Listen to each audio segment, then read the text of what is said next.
तो प्यारे बच्चों, आज हम शुरू करने जा रहे हैं आपका 10वां अध्याय, जिसका शीर्षक है कांच की कहानी।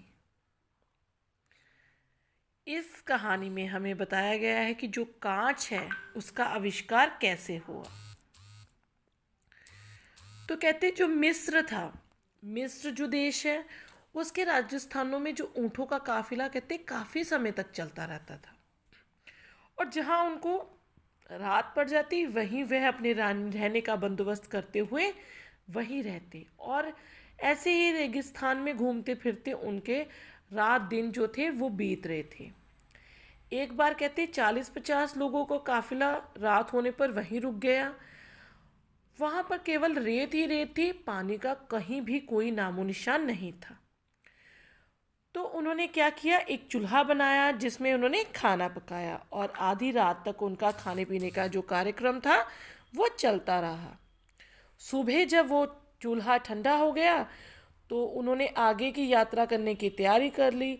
तो कुछ बच्चे वहाँ से बहुत शैतान थे। वो बच्चे जो थे वो चूल्हा ठंडा होने के बाद उसमें उसको तहस नहस कर दिया, और जब वो वहाँ पर जो आड़ी तिरछी लकीरें जब खींच रहे थे तो अचानक एक बच्चे को प्रतीत हुआ जैसे कोई तीखी सी चीज़ उसको, सख्त जो चीज़ थी वो उसको चुभी हो, और वो चीज़ थी जिसको आर पार देखा जा सकता है।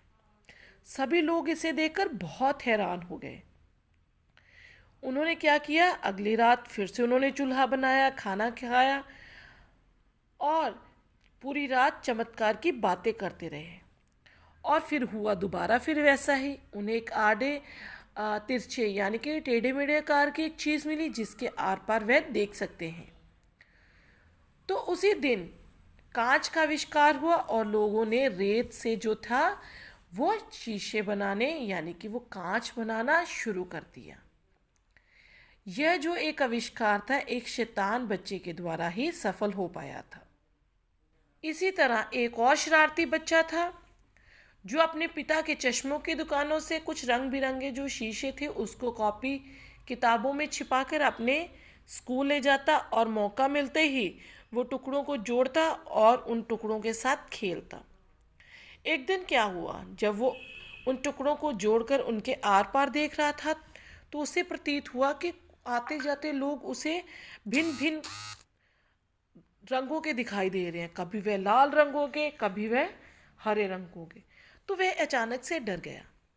तभी उसने देखा कि जो गिरजाघर की जो मीनार थी कभी उसके नज़दीक आ रही है तो कभी उससे दूर जा रही है। तो उसने सोचा वाकई यहाँ पे कोई भूत प्रेत है, या कांच के टुकड़ों में कोई ऐसा जादू है, जिसे देखकर वह डर गया। उसके पिता ने ऋषि को भी यह बात बताई।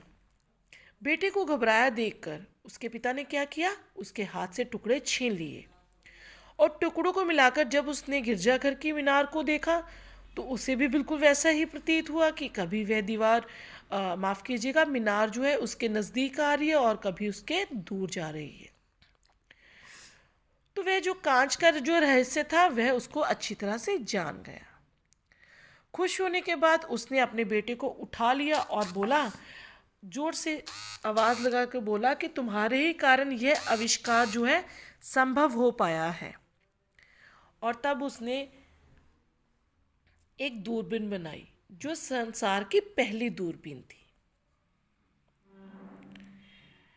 उसके बाद गैलीलियो ने दूरबीन के इसी विज्ञान में आगे चलकर एक बहुत बड़ी दूरबीन का निर्माण किया,